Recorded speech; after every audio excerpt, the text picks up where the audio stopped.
اعوذ باللہ من الشیطان الرجیم بسم اللہ الرحمن الرحیم محمد رسول اللہ والذین معه اشداء علی الکفار رحماء بینہم تراہم رکعا سجدا یبتغون فضلا من اللہ ورضوانا سیماہم فی وجوہہم من اثر السجود ذلك مثلهم في التوراة ومثلهم في الإنجيل وقال الله تبارك وتعالى لقد رضي الله عن المؤمنين إذ يبايعونك تحت الشجرة وقال الله تبارك وتعالى آمنوا كما آمن الناس وقال النبي صلى الله عليه وسلم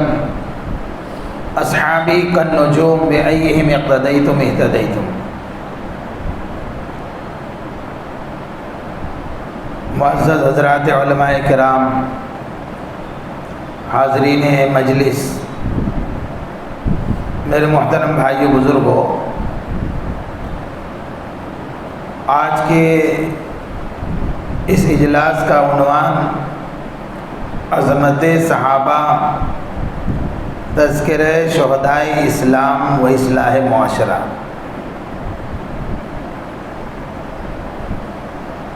اس اہم عنوان پر آج کی اس مجلس کا انعقاد ہو رہا ہے۔ انشاءاللہ آپ حضرات موضوع سے متعلق ہمارے سامنے پرمغز علمی خطابات اور گفتگو آپ کے سامنے ہوگی۔ میرے دوستو بزرگوں، ہماری آج کی اس مجلس کا یہ تو عنوان ہے، جیسا کہ آپ کو یہ بخوبی معلوم ہے کہ الحمدللہ سن 2011 سے محرم الحرام کی 1 تاریخ سے لے کر کے عاشورے کی 10ویں محرم تک باضابطہ اپنے جمعیت العلماء امبرناتھ کے زیر اہتمام الحمدللہ عظمت صحابہ و اصلاح معاشرہ کانفرنس کے عنوان پر اجلاس ہوتے رہے ہیں، اور یعنی کہ 10 دن میں باضابطہ ہمارے مقرر علماء کرام الگ الگ عنوان اور الگ الگ موضوع پر ہمارے سامنے قرآن و سنت کی روشنی میں ماشاءاللہ پرمغز دینی اور علمی خطابات فرماتے رہے۔ گزشتہ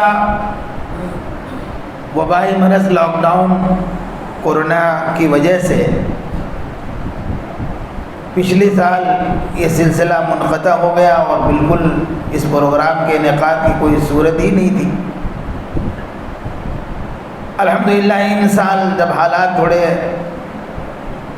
پورے طور پر تو نہیں لیکن تھوڑے حالات جب سازگار ہوئے ہیں تو ماشاءاللہ اپنی مسجد کے مصلیوں کے تقاضے پر کہ بھئی 10 روزہ نہ صحیح کم سے کم عاشورے کے دن ایک اجلاس، ایک مجلس ایسی ہو جائے جس میں ہمارے سامنے حضرات صحابہ اور اسلام کی خاطر اپنی جانیں قربان کرنے والی جماعت، اور ایسے ہی ہمارے معاشرے میں، ہمارے سماج میں، مسلمانوں کے بیچ، مسلمانوں کے درمیان جو بہت سی برائیاں، منکرات در آئی ہیں، جنہوں نے ہمارے سماج اور معاشرے میں اپنے پیر پھیلانا شروع کر دیا ہے، اور بلکہ اب تو یوں کہنا بھیجا نہ ہوگا کہ پورے طور پر منکرات کی زد میں ہمارا پورا معاشرہ پوری طرح سے جکڑ چکا ہے، اور منکرات سے آگے اگر یہ بات بھی حالات کے پیش نظر کہی جائے کہ اس امت نے تو اب ارتداد اور اسلام سے ہٹ کر، اسلام سے منہ پھیر کر کفر اور شرک کے دلدل کی طرف اپنے قدم بڑھانا شروع کر دیے ہیں تو یہ بھی بیجا اور غلط نہیں ہے۔ اخبارات کی سرخیوں میں، پرنٹ میڈیا، الیکٹرانک میڈیا اور دوستو بزرگوں اسی طریقے سے سوشل میڈیا، آپ جیسے ہی پیپر کی سرخی دیکھیں تو کہیں نہ کوئی ایسا حادثہ، ایسا دل کو لرزا دینے والا ایسا واقعہ آپ کو پڑھنے کو ملے گا، سننے کو ملے گا۔ اس لیے اس وقت ان حالات میں، جن حالات سے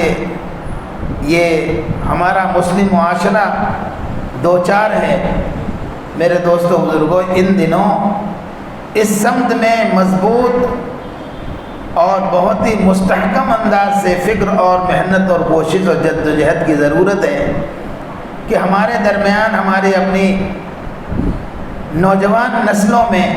جو یہ برائیاں دن بدن بڑھتی جا رہی ہیں، اس کا ازالہ کیسے ہو۔ مسلمان نوجوانوں میں نشہ آور چیزوں کے استعمال کا روز بروز تناسب بڑھ رہا ہے، روزانہ تناسب بڑھ رہا ہے۔ زندگیاں برباد ہو رہی ہیں، ان کی جوانیاں تباہ ہو رہی ہیں۔ میرے دوستو، یہ ہم سب کی مل جل کر کے محنت اور فکر کی ضرورت ہے کہ ہمارے اس سماج سے، ہمارے مسلمان بچے اور بچیوں کے درمیان جو یہ غیر اسلامی، غیر ایمانی اور سماجی ناسور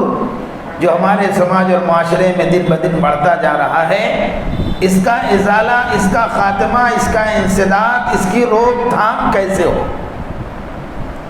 تو آج کے ہمارے اپنے اجلاس کے عنوان میں جو چیز اصلاح معاشرہ ہے، میرے دوستو، انشاءاللہ اصلاح معاشرہ کے سلسلے میں باتیں تو بہت ساری، معاشرے کے اندر بہت ساری برائیاں، بہت ساری کمیاں، بہت ساری کوتاہیاں ہیں، لیکن سر دست اس وقت جو سب سے بڑی مہلک بیماری اور مہلک تباہی اور بربادی کا سامان، میرے دوستو بزرگوں، ہمارے معاشرے میں اور ہمارے مسلمان بچے اور بچیوں کے اندر جنم لیا ہے، میرے دوستو، وہ ارتداد ہے جو غیر مسلم لڑکیوں کا غیر مسلم لڑکوں کے ساتھ میں عقد و نکاح، اس کو نکاح تو کہہ نہیں سکتے، یہ تو زنا ہے اور حرام کاری ہے۔ انشاءاللہ اس موضوع پر جہاں ہمارے سامنے آج کی مناسبت سے، آج کی تاریخ کی مناسبت سے عظمت صحابہ کے سلسلے میں گفتگو ہوگی، اصلاح معاشرہ کے سلسلے میں بھی، اور خاص کر اس وقت کے اس سماجی سلگتے ہوئے حساس مسئلے کے اوپر بھی انشاءاللہ آپ کے سامنے روشنی ڈالی جائے گی۔ آپ حضرات پورے سکون کے ساتھ، پورے متانت کے ساتھ، یکسوئی کے ساتھ تشریف رکھیں۔ انشاءاللہ اختتام جلسے پر جماعت کے ساتھ عشاء کی نماز ادا ہوگی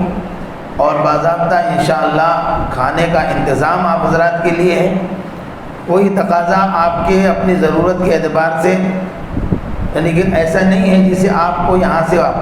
جا کر پورے کرنے کی ضرورت پڑے، بس یہ ہے کھانے کے بعد آپ تشریف لے جائیں، اور اگر مسجد میں سو بھی جائیں تو کوئی منع نہیں کریں گے انشاءاللہ۔ ہاں